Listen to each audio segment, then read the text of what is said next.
Está no ar o MPTV, um programa do Ministério Público do Maranhão em parceria com a TV Assembleia. E no programa de hoje você vai ver: a maioria dos portais da transparência das prefeituras e câmaras não são atualizados. Seminário debate sistema de proteção à vida. Nas ruas da capital, a população questiona o MP sobre Lei Maria da Penha e precatórios. E ainda, a audiência pública marca a instalação da promotoria itinerante no Coatrac. Está no ar o MPTV.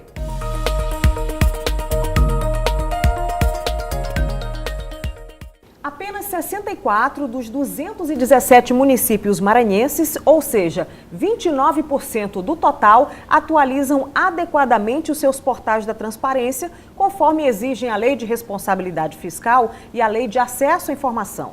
Essa constatação foi feita em vistoria realizada pelo Centro de Apoio Operacional de Defesa do Patrimônio Público e da Probidade Administrativa, Assessoria Técnica da Procuradoria-Geral de Justiça, em parceria com a Controladoria-Geral da União no Maranhão e o Tribunal de Contas do Estado. E é sobre este assunto que eu recebo agora no MPTV o promotor de Justiça Cláudio Rebelo, coordenador do Centro de Apoio Operacional da Probidade. Olá, promotor, seja bem-vindo mais uma vez ao MPTV. Obrigado, Dalciana, o prazer é nosso. Promotor, como é que foi feito esse levantamento que constatou esse índice? Pois não, Dalciana, eu acho que é interessante a gente contextualizar que esse é um trabalho feito desde 2015. A legislação brasileira, tanto a Lei de Responsabilidade Fiscal quanto a Lei de Acesso à Informação, obrigam os entes públicos a terem portais da transparência na rede mundial de computadores, na internet, de modo que o cidadão possa exercer adequadamente a sua cidadania, ou seja, buscar desde o planejamento da política pública, inclusive a orçamentária, até mesmo a execução, ou seja, a aplicação do recurso público. Então, desde 2015, a gente vem fazendo isso em parceria com diversos órgãos, que eu destaco, como você bem disse, a Controladoria-Geral da União, o Tribunal de Contas do Estado e o Ministério Público, tanto pelo Centro de Apoio, os aguerridos servidores do Centro de Apoio, sim, quanto pela assessoria técnica do órgão. Nós analisamos os portais.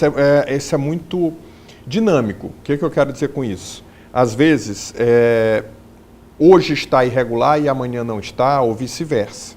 Então, os dados apresentados nesse relatório são mutáveis, tá? Então, nessa evolução de 2015 para cá, a gente faz um print, faz um checklist em que os servidores, as pessoas que executam a análise dos portais, eles vão analisar item por item. Nosso checklist tem 36 itens, em que nós verificamos tanto a transparência ativa, que é aquela da Lei de Responsabilidade Fiscal, ou seja, bem orçamentária, quanto a passiva, que é essa do cidadão, em que ele pode perguntar, ele quer interagir com o órgão através do portal. Eu quero fazer uma denúncia, eu quero pedir informações, eu quero ter acesso à informação que às vezes não está transparente, é evidente, a lei ele pede e tem que receber essa documentação que ele pede. Então, analisa também essa transparência passiva. Ao final, nós fazemos um print da tela para comprovar que aquela informação é daquela forma que nós estamos registrando, tá? Exatamente para verificar que naquele momento que nós fizemos a análise, aquele portal não existia ou aquele portal existia e estava desatualizado, tá? Então, é dessa forma que é feito esse trabalho. Promotor, esse dado chamou muita atenção. Apenas 64 dos 217 municípios. Mas a gente já havia conversado sobre esse assunto.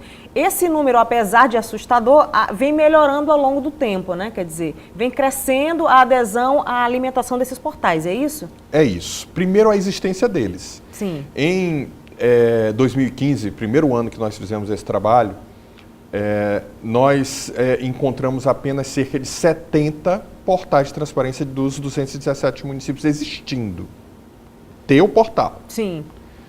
Hoje, apenas um município, nessa análise feita, não tinha portal. Então, 216 municípios, prefeituras, têm portal de transparência. Todos têm, menos esse. Qual seria o município? Santana do Maranhão. Sim. Na análise feita, eu repito, certo, pode ser que hoje já tenha. Entendi. Na análise feita, naquele momento, nós temos os prints para comprovar isso. Naquele momento, então, então, só um município não tem. Hoje, então, melhorou muito. Sim. Eram 70, agora 216 tem. Então, houve um incremento muito grande. Mas uma coisa é ter o portal, outra coisa é esse portal estar atualizado, tá? Porque não adianta nada ter o portal se ele não tem as informações que o cidadão precisa, de como a política pública está sendo gestada, de como o recurso, o seu dinheiro, o dinheiro do povo está sendo aplicado. Não adianta nada se isso não estiver lá. Então, para estar regulado, isso deve estar atualizado. Então, é esse número que você disse, 64 municípios. Mas esse número já vem evoluindo. Sim. Ainda está longe do ideal, porque nós entendemos que o portal é uma ferramenta fundamental para o exercício da cidadania. Então, ainda está longe do ideal, mas a gente percebe, sim, graças à cobrança, a essa atuação em rede dos órgãos de controle e à cobrança dos promotores pelo Maranhão afora, esse número vem melhorando. Promotor, em relação às câmaras de vereadores, como é que é a situação do portal da transparência das câmaras? É bem pior. É bem pior. Mas também sentimos a mesma evolução, sim, a mesma progressão. Os números eram assustadores de 2015 e hoje eles ainda são ruins, mas a gente percebe essa mesma evolução, tá? Mas ainda bem pior do que os municípios. As câmaras ainda estão precisando evoluir bem mais nisso. Em relação a essa falta de atualização, essas informações que estão faltantes nesses portais, seria principalmente o quê? Folha de pagamento, seria editais de licitação? Qual é a irregularidade mais comumente encontrada? Bem, esses dois tópicos que você menciona são os mais importantes que você consegue. Folha de pagamento, você consegue descobrir quem está empregado, se tem nepotismo, a forma de acesso ao cargo, ou seja, se é concurso público conforme a Constituição preconiza, se está havendo pagamento de gratificações indevidas, e pode inclusive buscar saber se é um funcionário fantasma ou não, às vezes você sabe, ver o acúmulo de cargo. Então a folha de pagamento é um documento fundamental. As licitações, então tem que estar online, publicou o edital, da licitação nos jornais de grande circulação, no Diário Oficial, mas também publica na página. E os atos consecutivos também daquele procedimento licitatório até a sua culminância e depois na fase contratual, que é a fase de execução, para saber se aquele recurso daquela licitação está sendo bem aplicado. Então, isso tudo tem que ser online, como a gente diz, ou seja, praticou o ato, publica. Praticou o ato, publica, para exatamente o cidadão ter melhor condição de análise. Então, esses dois documentos são fundamentais. Licitações e folha de pagamento. E eles, em sua maioria, ainda não estão completamente acessíveis. Em relação à prestação de contas, por exemplo, vocês perceberam que há também uma omissão dessa informação? A prestação de contas é feita por prestação de contas anual do gestor, de um prefeito, de um presidente de Câmara, sim, é feita perante o Tribunal de Contas. Essa prestação de contas, ela já fica acessível. Então, foi uma evolução também do Tribunal de Contas importantíssima, em que o cidadão, e é fonte aberta, ou seja, não precisa de senha, não precisa de nada disso. Qualquer cidadão pode ir lá no site do Tribunal de Contas e buscar a prestação de contas imediatamente que ela é protocolada. Só que ela é protocolada em abril, referente ao ano anterior. Sim. Então, abril deste ano foi protocolada a prestação de contas de 2017. Né? Então, ela não é tão online assim, né? Ela não é tão efetiva, tão próxima assim, sim, quanto os documentos que devem estar no portal de transparência, que permite, inclusive, a prevenção, que é o principal. Né? Eu estou sabendo que tem uma licitação para construir um ginásio. Eu vou aplicar ali, verificar enquanto cidadão se aquilo está ocorrendo ali. Se houve um pequeno atraso, eu já posso comunicar ao promotor, eu já posso buscar a ação dos órgãos de controle para permitir que aquele recurso não seja desviado ou não seja totalmente desviado. Promotor, e que providências serão tomadas a partir de agora com base nesses dados? Perfeito. Essa análise, como nós estamos conversando desde o começo, vem sendo feita uma vez ao ano, sim, de forma espontânea pelo Centro de Apoio e os parceiros. Correto. Mas os promotores, pelo Estado afora, quando já tem procedimentos, muitos deles já procedimentos instaurados, e às vezes eles pedem, então, ou seja, a gente age tanto espontaneamente uma vez ao ano, quanto por provocação. Sim. O colega, o promotor que na sua comarca, não, eu quero saber hoje como é que está, nos provoca, a gente faz essa análise.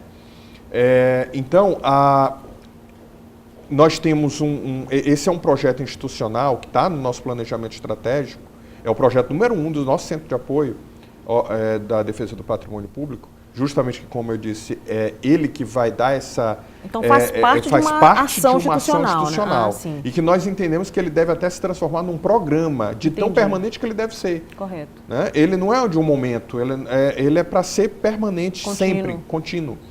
E nós temos um pacotinho de peças, ou seja, o promotor, desde a instauração do procedimento investigatório apuratório, para verificar a existência do portal e se ele está regularmente constituído, até a propositura de ações. Constitui ato de improbidade o gestor não ter atualizado o portal, tá? Porque está descumprindo o princípio da legalidade, que ofende assim, o artigo 11 da Lei 84/29, e bem como as ações de obrigação de fazer, para obrigar o gestor, tanto o prefeito quanto o presidente da Câmara, para terem esses portais devidamente atualizados. Esses gestores também podem sofrer punições por parte dos outros órgãos? Pode. A lei de responsabilidade fiscal, porque nós temos as transferências obrigatórias. Sim. E as voluntárias. Por exemplo, Fundeb, por FPM, SUS, são verbas que a gente chama de vinculadas. O gestor recebe obrigatoriamente aquelas verbas. Mas as transferências voluntárias, por exemplo, convênios. Eu vou fazer um convênio com um determinado, com o Estado, o prefeito faz com o Estado para construir, o exemplo que eu dei ainda agora, um ginásio. Entendi. Se não tiver atualizado, a Lei de Responsabilidade Fiscal diz que não deve fazer essa transferência. Então a gente também provoca os órgãos públicos, Estado e União, para verificarem, ao realizarem um convênio com uma prefeitura, uma câmara, verificarem se o portal está atualizado, porque se não tiver, não pode fazer essa transferência voluntária. Então tem outras sanções, além das que eu mencionei. Promotor, tem algumas omissões de prefeituras e câmaras que chamam mais atenção, que tem mais destaque dentro desse panorama que foi avaliado? Não, o que mais destaca, porque justamente causa uma lesão maior, sim, são as duas que você já mencionou. Correto. Folha de pagamento e os procedimentos licitatórios, justamente porque está aí a maior quantidade de recursos. Então, já que o gestor, para contratar, precisa licitar. Entendi. E até mesmo para ele... a lei de licitações admite espécies de dispensa de licitação, inexigibilidade de licitação, mas até para essas duas modalidades, dispensa e inexigibilidade, tem que ter um processo, e esse processo deve estar publicado no portal de transparência. Então, ou seja, o gestor não consegue contratar sem ter alguma espécie de licitação. E a folha de pagamento, que é o pagamento dos servidores, e ali a gente consegue detectar várias possíveis fraudes. Promotor de Justiça Cláudio Rebelo, coordenador do Centro de Apoio Operacional da Probidade Administrativa, muito obrigada pela participação e pelos esclarecimentos aqui no MPTV. Eu que agradeço, Dalciana, e estamos à disposição hoje e sempre. E encerro agradecendo os servidores do Centro de Apoio, os servidores da Assessoria Técnica da Procuradoria-Geral de Justiça e os parceiros institucionais sempre de primeira mão, de primeira hora, que nos ajudaram e contribuíram bastante para a execução dessa atividade, principalmente a CGU e o Tribunal de Contas do Estado. Ok, obrigada. A Lei Maria da Penha também protege o homem? Não, porque é uma lei que protege exclusivamente a mulher. E o homem, se for agredido, ele procura uma delegacia comum qualquer, porque a Lei Maria da Penha não prevê que a mulher agrida o homem. O que tem que haver é uma relação de respeito. Não deu mais certo, cada um para o seu lado, cada um vivendo sua vida. Ninguém é obrigado a viver com ninguém. Confira agora os destaques da semana no Ministério Público do Maranhão.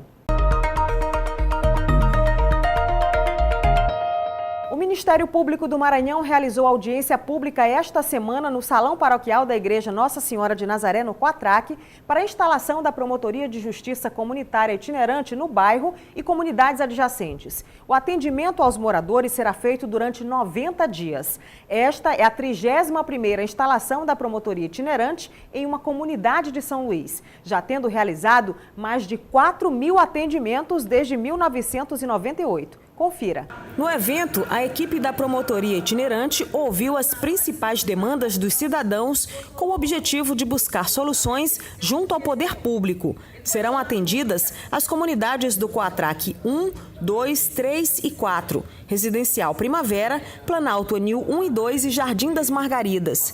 O atendimento à população será realizado de segunda a quinta-feira, das 8 ao meio-dia, tendo início nesta segunda-feira, dia 5 de novembro. O atendimento será feito na Praça Nossa Senhora de Nazaré, em frente à Igreja Católica do bairro, até o mês de fevereiro. Ao iniciar a audiência pública, Vicente Martins apresentou um diagnóstico sobre as demandas alvos de reivindicações dos moradores. Houve reclamações sobre salas de aula lotadas, falta de materiais de trabalho. Conselheiros tutelares reclamaram da ausência de creches no bairro. Os moradores também solicitaram a reorganização do trânsito nas principais avenidas do bairro. A senhora Irismar Lopes, membro do Comitê da Praça Verão do Quatraque, parabenizou a iniciativa da Promotoria Itinerante. Maravilhosa, viu, essa iniciativa, porque nós aqui do Quatraque estamos precisando do apoio da Promotoria e de outros órgãos, como a Prefeitura, o Estado, porque nós estamos carentes de muitas coisas aqui no nosso conjunto, especialmente o transporte público. No Quatraque 4, que está péssimo. O promotor de justiça Paulo Silvestre Avelar Silva, titular da primeira Promotoria de Justiça de Defesa da Educação de São Luís, apontou que esse projeto tem prestado relevantes trabalhos à comunidade, porque desta forma o MP tem condições de atender às demandas de forma mais célere. Ouvindo a comunidade de perto, seus reclames, o Ministério Público tem mais condições de atender às demandas, no sentido de encontrar esforços para resolver as demandas locais, ou então ajuizar as ações competentes para solucionar os problemas da comunidade.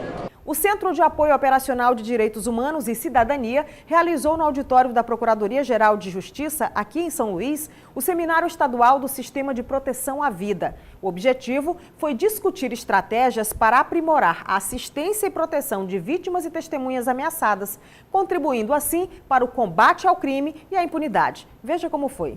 O evento foi promovido em parceria com a Secretaria Estadual de Direitos Humanos e Participação Popular SEDPOP. Entre os temas debatidos, o Programa de Proteção a Crianças e Adolescentes Ameaçados de Morte, legislação e procedimentos no âmbito do Provita, Programa de Proteção a Vítimas e Testemunhas Ameaçadas, os requisitos para o encaminhamento ao programa e o perfil legal do indivíduo atendido pelo Programa de Proteção. Nós tratamos sobre o Programa de Proteção à Criança e ao Adolescente, que é o PPCAM. Na parte da manhã e na parte da tarde nós tratamos sobre o programa Vítimas e Testemunhas, que é o Provita. Foi um dia muito especial, muito bom, tivemos palestras de alto nível, uma participação muito boa do público, dos presentes, onde nós abordamos a parte teórica, a parte de legislação, mas principalmente as experiências do dia a dia, os marcos normativos, intercalado com os nossos gargalos do dia a dia, de todo o sistema de justiça, perpassando pelas delegacias, pelo Ministério Público, pelo Judiciário, pela equipe técnica e também pela Secretaria de Segurança e pela própria gestora do programa. Estas e outras notícias você confere no nosso site www.mpma.mp.br. E no próximo bloco, a audiência pública marca a instalação da Promotoria Itinerante no Quatraque. É um instante só.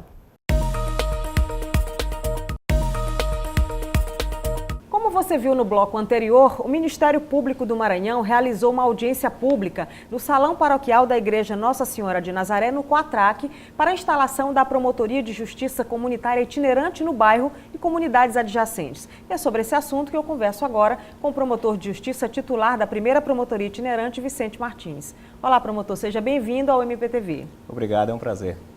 Promotor, eu queria que o senhor explicasse para o nosso telespectador que está acompanhando agora o programa qual é o diferencial da promotoria, de uma promotoria itinerante.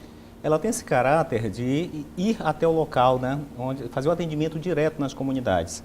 Isso faz com que tenha uma aproximação maior, né, encoraja o morador, a população, a trazer as suas demandas, e esse ouvir dá um conhecimento maior da realidade. Então a gente tem a exata dimensão do problema e da repercussão na comunidade. Isso faz um olhar diferenciado e, consequentemente, a busca de uma solução que melhor atenda aquela necessidade. Como é que funciona esse trâmite? Começa com uma audiência de instalação e depois o atendimento com a população? Como é que seria isso na prática?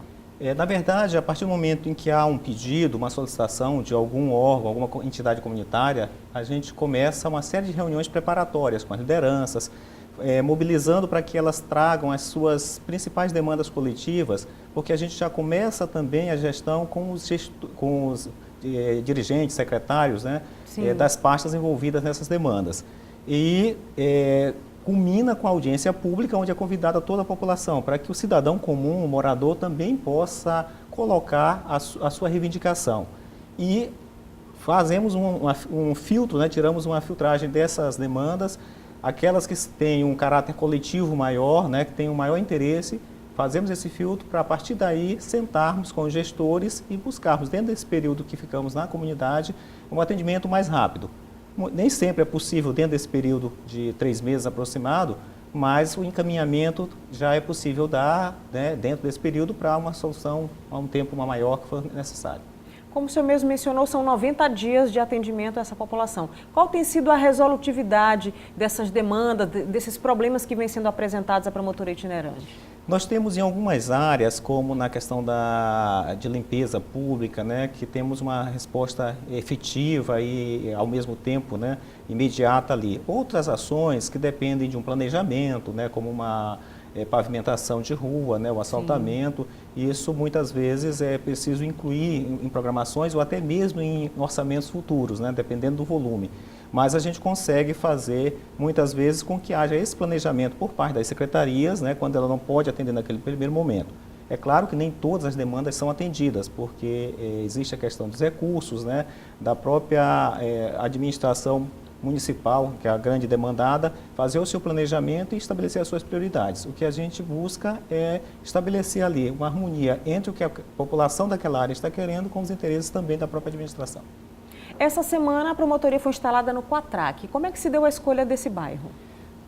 Estávamos instalados na Forquilha, depois estivemos no São Bernardo e pela proximidade ali as lideranças tomaram conhecimento e fizeram a provocação, né? O pessoal ligado inicialmente à Igreja Nossa Senhora de Nazaré, e fizemos a visita para conhecer a realidade, qual seria a área a ser atendida. Ali tem uma questão de limites, né, com São José de Ribamar, e a nossa promotoria tem atuação no município de São Luís, né, então para definir bem qual seria a área que seria atendida, que basicamente é o lado do Quatraque, né, aquela parte que liga com a Coab, né, e o limite do município de São Luís dentro dos Quatraques, né? Por exemplo, o Quatraque 5 já está fora porque pertence a Ribamar e as outras comunidades ali próximas do Quatraque 5. Entendi. E como é que vai ser esse atendimento? Todos os dias e aonde? Nós fizemos audiência pública essa semana, né? E a partir da segunda-feira, dia 5 agora de novembro, de segunda a quinta-feira, sempre no período da manhã, entre 8 e meio-dia, a unidade móvel vai estar em frente à igreja, né, na Praça Nossa Senhora de Nazaré,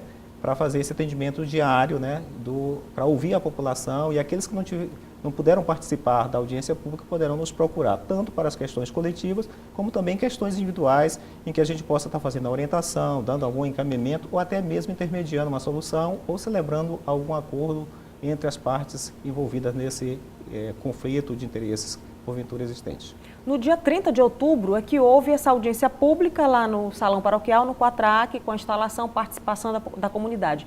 Quais foram as principais demandas, as principais reclamações que foram apresentadas por essa comunidade nesse dia da instalação? O maior problema que a gente detectou, tanto no início, nessas reuniões preparatórias, como na audiência, é a questão do trânsito. Há necessidade de um disciplinamento com a questão de sinalização, né?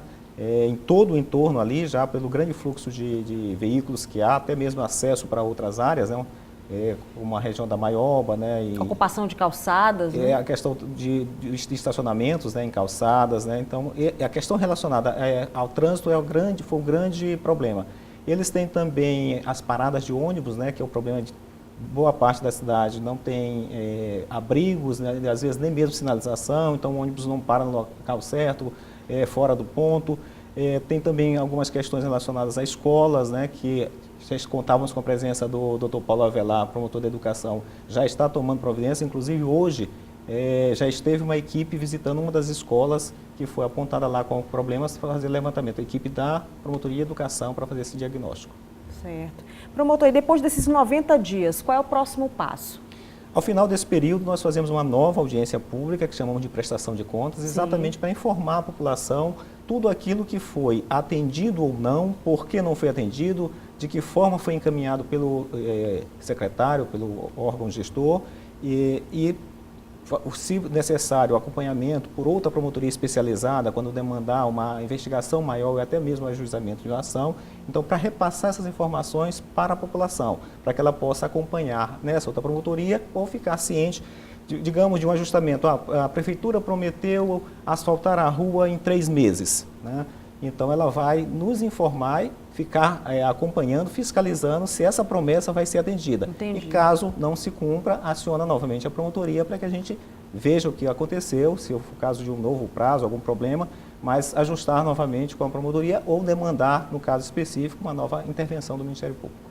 A gente sabe que é impossível o Ministério Público estar em todos os cantos da cidade ao mesmo tempo, mas é inegável esse poder de que quanto mais perto o MP vai a essa comunidade, mais fácil de atender esses anseios da população, né, promotor? Com certeza, essa ida, né, faz essa aproximação com o cidadão, né, além de uma palavra muito utilizada hoje, que é o empoderamento, né, a gente sente por parte deles, esse reconhecimento, né? Muitas vezes vem aquela expressão, até agora ninguém nos ouviu, não nos deram atenção, é a primeira vez que o poder público, né, vem até nós, somos ouvidos por uma autoridade. E a gente sabe também que as lideranças e o cidadão comum, principalmente, ele tem muita dificuldade em levar a sua demanda e ser atendido, às vezes até ser recebido numa secretaria, infelizmente, porque os órgãos deveriam ser todos acessíveis ao cidadão. E muitas vezes, quando ele consegue dar entrada via protocolo, ele nunca tem a resposta, né? Até mesmo nós, do Ministério Público, através da promotoria, temos muita dificuldade em obter respostas por parte de determinados órgãos. Então é preciso muitas reuniões, que dirá muitos o cidadão ofícios. comum, né? E às vezes eles nos vêm com demandas que entraram há 3, 4, 5 anos e nunca deram retorno, né? Até o cidadão precisa ser informado até da impossibilidade de fazer, por que não é possível fazer naquele momento, se é possível fazer em outro momento. Então, essa interlocução que o Ministério Público faz, indo até a comunidade, dando esse retorno, é importante para a população, né? Para esse exercício de cidadania, para que eles sejam informados dos seus direitos e de como isso está sendo tratado junto ao poder público. A promotoria itinerante já realizou mais de 4.000 atendimentos ao longo desses anos em que vem visitando as comunidades e fazendo essa interlocução com os órgãos públicos. Na sua avaliação, o cidadão hoje está muito mais consciente dos seus direitos, de buscar atrás realmente de uma resposta? Com certeza, essa audiência pública que nós tivemos foi muito participada, né? Foram várias intervenções e nós estávamos com vários secretários, representantes de diversos órgãos. E você vê que hoje o cidadão não tem mais receio, né? Ele se sente até encorajado, né, quando a gente diz a questão do empoderamento. Sim. E ele reivindica mesmo, critica, né, quando necessário. E é uma participação popular muito ativa, né? E que a gente tem, através desse trabalho da promotoria, contribuído para que o cidadão tenha esse espaço, né? Eu sempre digo que é uma forma de dar voz, né, a esse sentimento, ser ouvido, né, fazer com que eles sejam ouvidos, nem sempre atendidos da forma que deveriam ser, mas pelo menos se sentirem cidadãos, portadores de direitos e que têm por parte do poder de um órgão ou de diversos órgãos esse reconhecimento, sendo ouvidos, né, e buscando a solução dos seus problemas. E, consequentemente, no futuro, melhores serviços prestados à população em virtude desse cidadão estar mais atento, né? Com certeza. E muitas vezes a gente sai do bairro e as ações chegam depois de algum tempo. E é muito gratificante quando a gente encontra nessas andanças pelas Sim. comunidades com alguém, lembra daquela situação X, daquela rua e tal, finalmente asfaltaram, né? Aquele pedido lá da praça, né, foi feito agora, né? Isso é gratificante também para a gente, mas a gente fica muito mais contente por ver que o cidadão teve um pleito atendido. Ok. Promotor de Justiça Vicente Martins, titular da primeira promotoria itinerante, muito obrigada pela participação aqui no MPTV. Eu que agradeço, obrigado pela oportunidade. O que são precatórios?